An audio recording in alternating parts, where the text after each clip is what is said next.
سورۃ الروم کی آیت نمبر 39 سے تلاوت ہے۔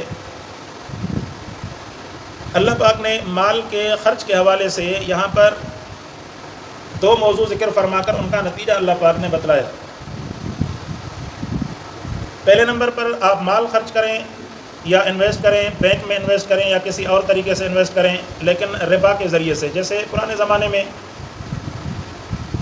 جو ہندو لوگ ہوتے تھے وہ ربا کے طور پر لوگوں کا مال رکھتے تھے اور ان میں سے ایک فکس جو ہے ان سے پیسہ لے کر بھائی مہینے کے اندر آپ کو اس سے 1 لاکھ پر 2,000 ملیں گے، 5,000 ملیں گے۔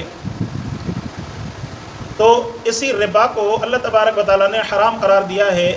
جہاں پر پیسہ پیسے کو کمانے لگ جائے، درمیان میں کوئی تیسری چیز موجود نہ ہو، تو یہ ربا ہے اور ربا حرام ہے، آپ اس کو کسی طرح کا بھی نام دے دیں۔ اور ربا کے بارے میں اللہ رب الجلال نے فرمایا کہ ربا ایسی چیز ہے کہ سود جسے کہتے ہیں، ایسی چیز ہے گویا کہ فَأْذَنُوا بِحَرْبٍ مِّنَ اللَّهِ وَرَسُولِهِ، آپ نے اللہ اور اللہ کے رسول کے ساتھ جنگ کا اعلان کر دیا۔ ربا ایسی گندی چیز ہے۔ جیسے فرمایا کہ ربا کے خطاؤں میں، ربا کے گناہوں میں سے ان کے یہ کیا کہتے ہیں کہ ان کی غلاظتوں میں سے ایک سب سے بڑی غلاظت کہ اس کا 70 اس کے نقصانات ہیں۔ سب سے پہلا نقصان یا اس کا گناہ سمجھ لیں ایسا ہے کہ اپنے ماں کے ساتھ 70 بار زنا کرے۔ ربا کو، ربا کے گناہ کو، ربا کی غلاظت کو اسی طرح ذکر کیا گیا ہے۔ ربا کو اللہ تبارک و تعالیٰ نے، یہ تو آپ لوگ بھی سمجھ سکتے ہیں، آپ کو بھی اندازہ ہوگا کہ ربا کے نقصانات کیا ہیں۔ میں کتنے مثال دوں آپ کو، آپ بینکوں کو دیکھ لیں۔ غریب جو ہوگا، جو پہلے سے قرضوں کے اندر پھنسا ہوا ہوگا، وہ مجبوری کی وجہ سے قرضہ لینے کے لیے بینک کے پاس جائے گا، بینک اس کو قرضہ دے گا اور جتنے مہینے وہ قرضہ واپس کرنے کے اندر لگائے گا اتنے مہینے جو ہے اس کے اوپر بینک کا جو ہے انٹرسٹ چڑھتا چلا جائے گا۔ اگر 1 لاکھ روپے پہلے ہی بیچارہ مجبور ہے اور مجبوری کو دفع کرنے کے لیے اس نے قرضہ لیا ہوا ہے، اگر 1 مہینے کے بعد اگر وہ دفع کرتا قرضہ تو 1,02,000 روپے، 2 مہینے کے بعد تو 1,04,000 روپے، اگر سال کے بعد تو 1,15,000 روپے۔ ایک مثال دے رہا ہوں، مجھے پتہ نہیں ہے کہ ان کا کیا انٹرسٹ ہے، تازہ پتہ نہیں ہے، پہلے کا اندازہ تھا پتہ نہیں ہے۔ تو اور مالدار جو اس میں مالدار ہوتا چلا جاتا ہے۔ جیسے مالدار ہوگا، اگر مالدار کے پاس جناب جو ہے 1 ملین روپے پڑے ہوئے ہیں اپنے پاس، اس نے جو ہے بینک کے اندر ڈال دیے، بینک جو ہے ہر مہینے اس کے اوپر 1 ملین پر کم سے کم یعنی 10 سے 20,000 روپے انٹرسٹ دے رہا ہے۔ یہ کم سے کم اندازہ بتا رہا ہوں، بینک جو ہے اتنا انٹرسٹ دیتا ہے، زیادہ نہیں دیتا۔ یہ باقی جو کمپنیاں جو بنی، ختم بھی ہو گئی، B4U بنی، آج کل تو جو ہے یہ جناب موبائل کے ذریعے ایپ ڈاؤن لوڈ کریں، اس پر جو ہے یہ سولر پلیٹیں بیچ رہے ہیں، وہ اپنی ملکیت میں آپ رکھیں، ان کو بیچیں۔ یہ ساری چیزیں جو ہے یہ فسادات ہیں، ان میں کوئی حیثیت نہیں ہے۔ تو کہنے کا مقصد یہ کہ اللہ پاک نے حرام چیزوں سے دور رہنے کا حکم فرمایا، ہم حرام چیزوں سے ہٹتے نہیں ہیں اور پھر اس میں پریشانی میں ہوتے ہیں کہ میرے رزق کے اندر برکت نہیں ہے، پتہ نہیں اتنا گھر بڑا بنا دیا، یہ اولاد کے اندر برکت نہیں ہے۔ آپ اگر اولاد کو حلال کھانا نہیں سکھاؤ گے تو اولاد آپ کی فرما بردار کیسے بنے گی؟ آپ اولاد کو اللہ کا فرما بردار بنا دو، اللہ تبارک و تعالیٰ اولاد کو آپ کا خادم بنا دے گی، اللہ پاک اولاد کو آپ کا خادم بنا دیں گے۔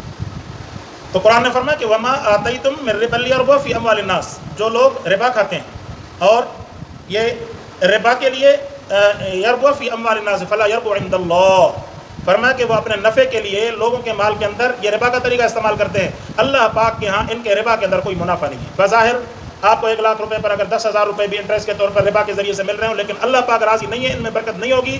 آپ کتنے بھی پیسے گھر میں جمع کر لیں، اصل مال کے اندر برکت ہے، زیادتی نہیں ہے۔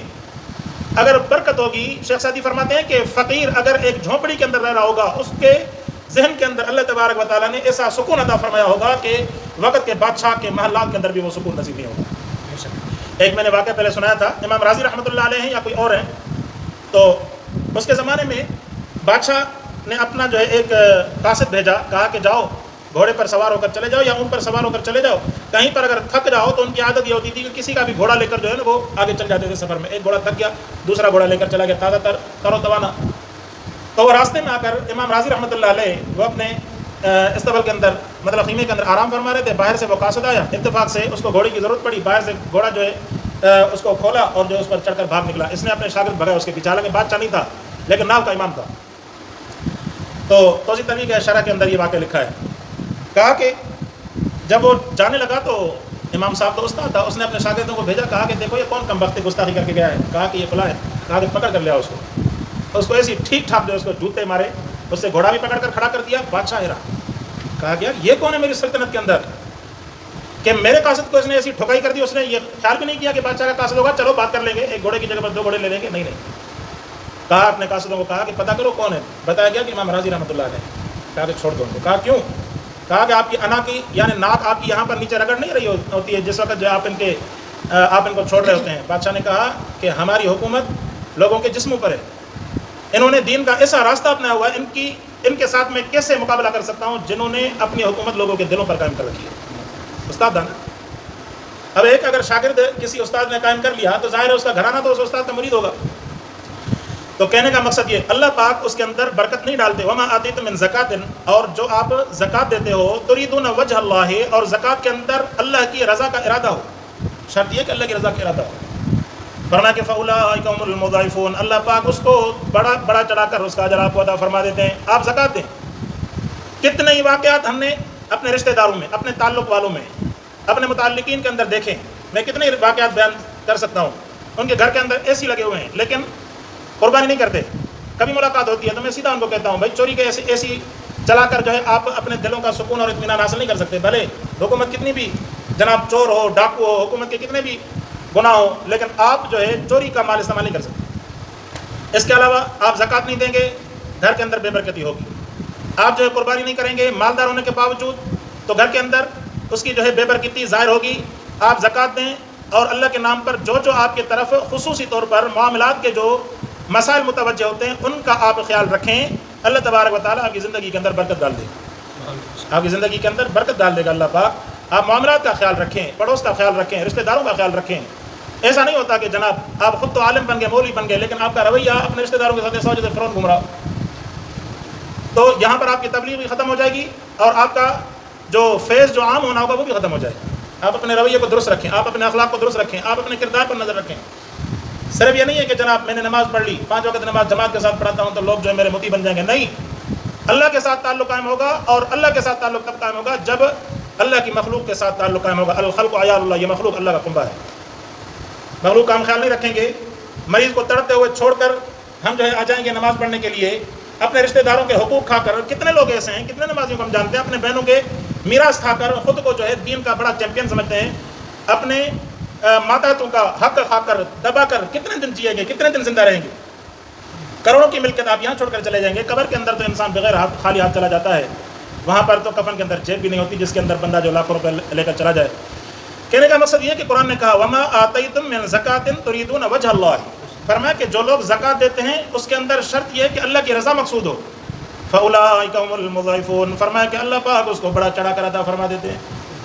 اللہ اکبر. اس کا آپ عملی نمونہ دیکھ لیجئے، آپ اندازہ کر لیجئے. اگر کوئی مالدار ہے اپنے حق میں سے غریبوں کا حق نکال کر دے دیجئے. اور ہم نے ایسے لوگ دیکھیں اللہ کی رضا کے لیے اگر اپنے پاس 1 لاکھ روپے، حالانکہ آج کے زمانے میں کسی کے پاس 1 لاکھ روپیہ ہو تو تعویلیں کرنے کے لیے اس کے پاس بہت سارے بہانے ہیں. غریب ہوں، مہنگائی ہے، ڈالر اوپر چلا گیا، پیٹرول مہنگا ہے، فلاں ہے، یہ ہے وہ ہے، یہ ساری تعویلیں چلی جاتی ہیں. لیکن شرعی اعتبار سے حکم ہے کہ جناب 90,000 کے آپ مالک ہیں، 85 سے 90,000 کے آپ مالک ہیں، آپ کے اوپر 40% اللہ کے نام پر دینا واجب ہے. نہیں دیں گے تو پرایا مال گویا کہ اپنے کسٹڈی کے اندر رکھا، گویا کہ آگ کا شعلہ اپنے مال کے اندر رکھا، یہ آگ کا شعلہ جو ہے اپنے بقیہ مال کو بھی جلا کر رکھ دیا.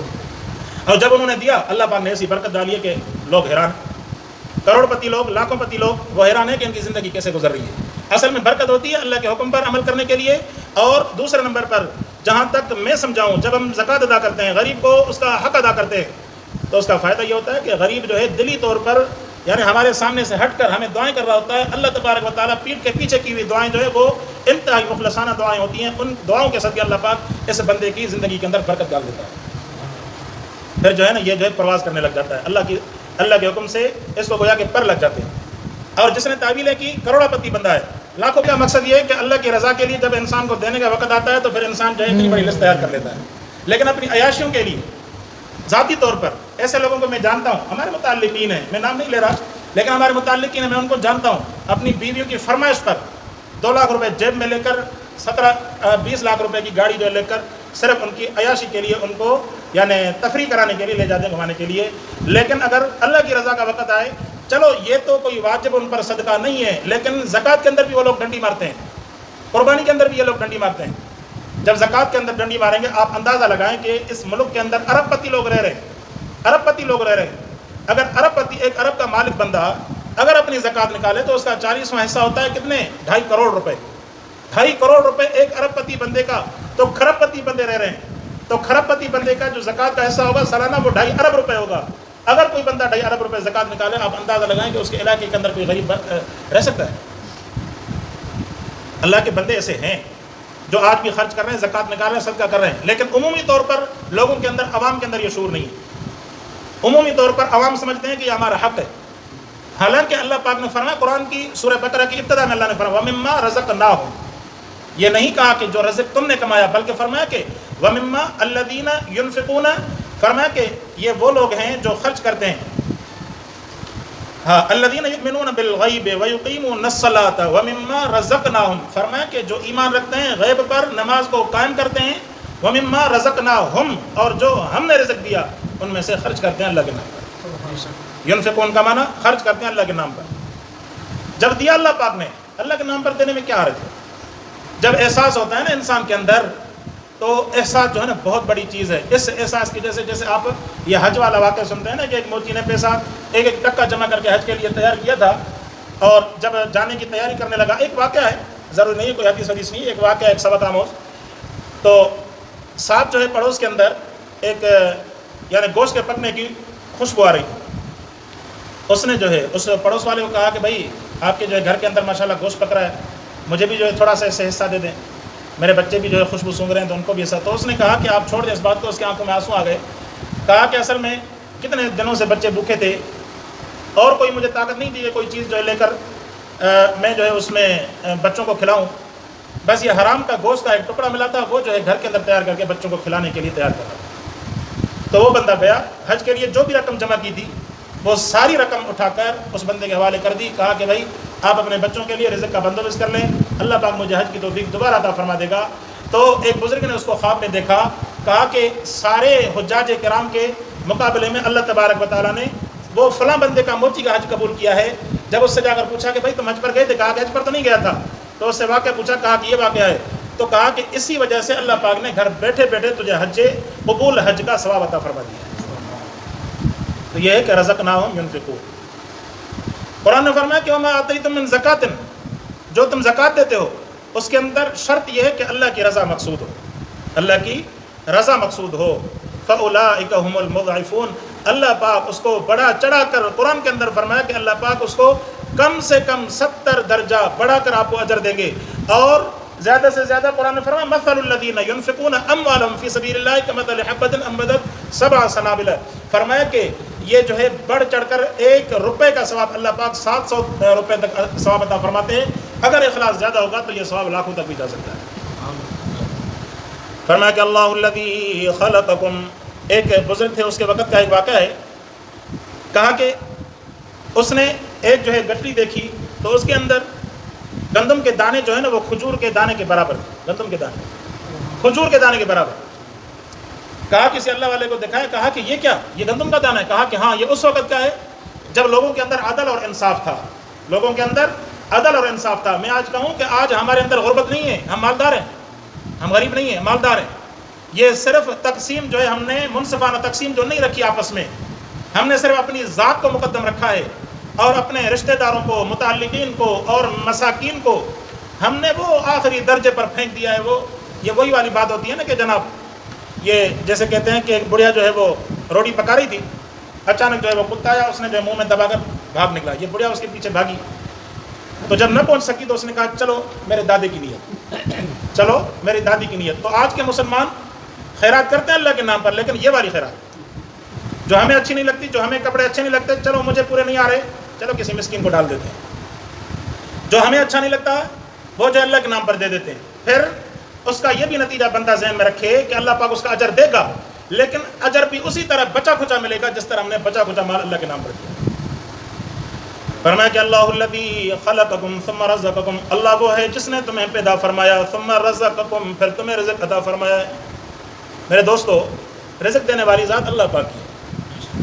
مالداری کے اندر رزق نہیں ہے. رزق کا مطلب ارب پتی، کھرب پتی یا ملوں کا مالک ہونا نہیں ہے. اس طرح ہوتا تو یہ جو بڑے بڑے خاندان ہیں نا، وہ خاندان سکون کی زندگی گزار رہے ہوتے. لیکن ان کے مقابلے میں اللہ پاک نے جو قرآن والوں کو عزت دی ہے، ان کو یہ عزت بھی نصیب نہیں ہے. شہرت عزت کا نام نہیں ہے. مشہور ہونا، مشہور تو فرعون بھی ہے، مشہور تو نمرود بھی ہے، ابو جہل بھی ہے.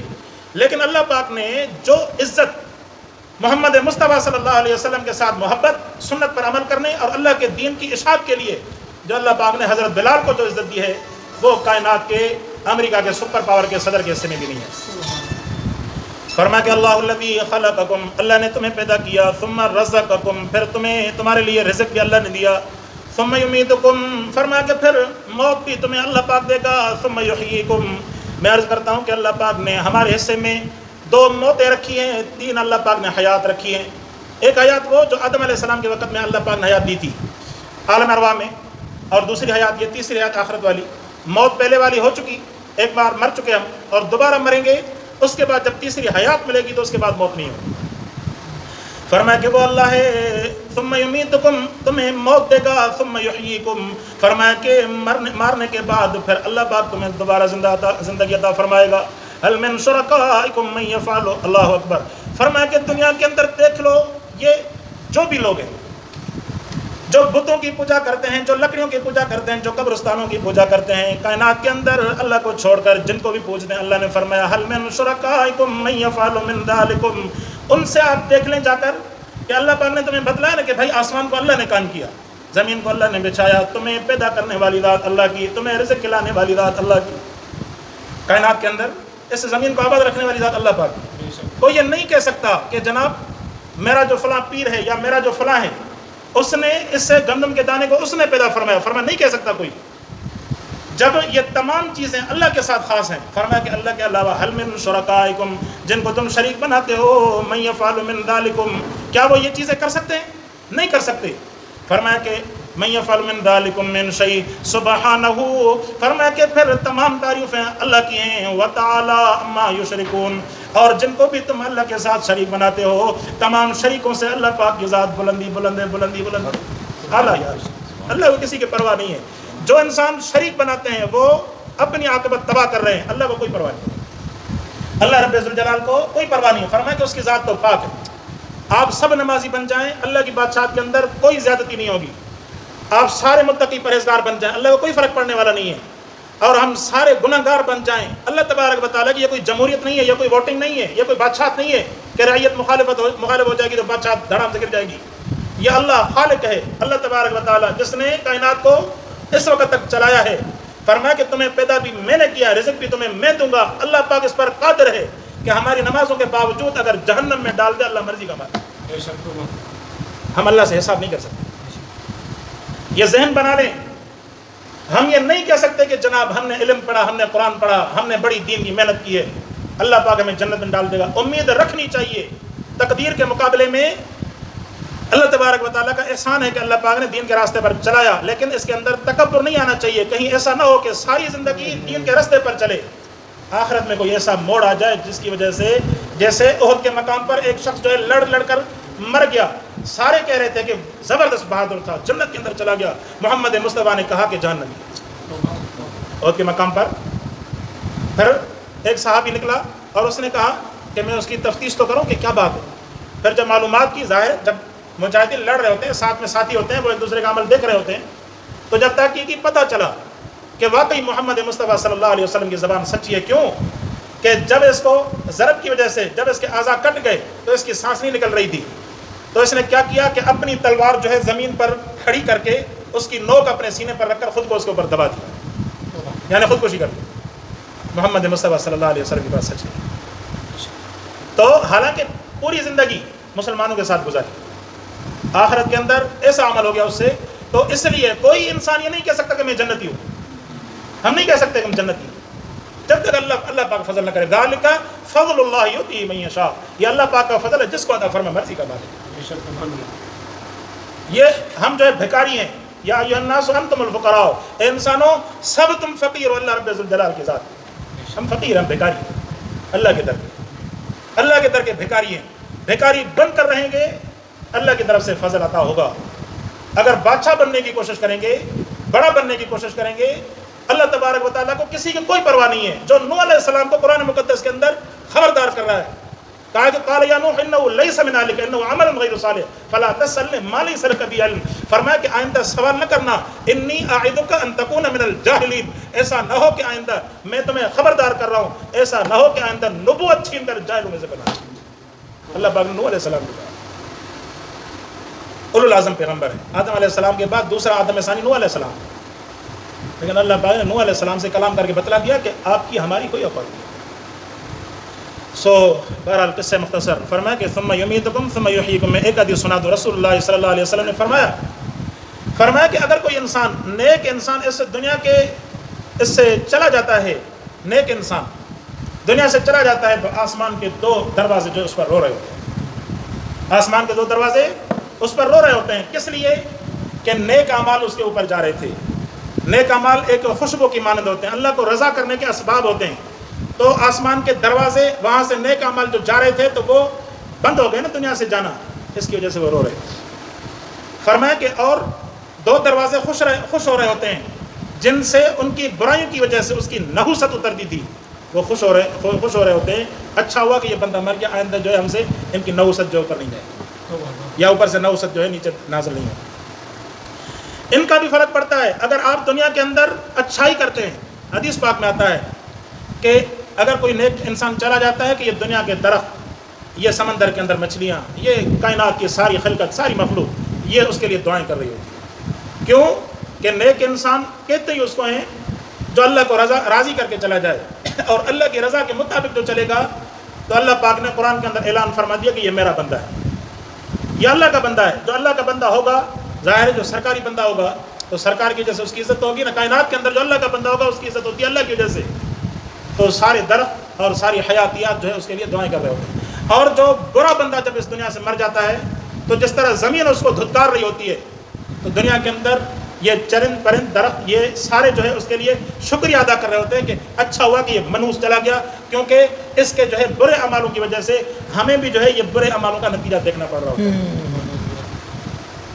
فرمایا کہ ثم یمیتکم ثم یحییکم هل من شرکائکم من یفعل من ذلکم من شیء سبحانہ وتعالی، پاک ذات اللہ پاک کی، وتعالی ما یشرکون، اور فرمایا کہ بلند ذات ہے اللہ پاک کی ذات، جن کو تم شریک بنا دو ان سے اللہ پاک کی ذات بلند ہے.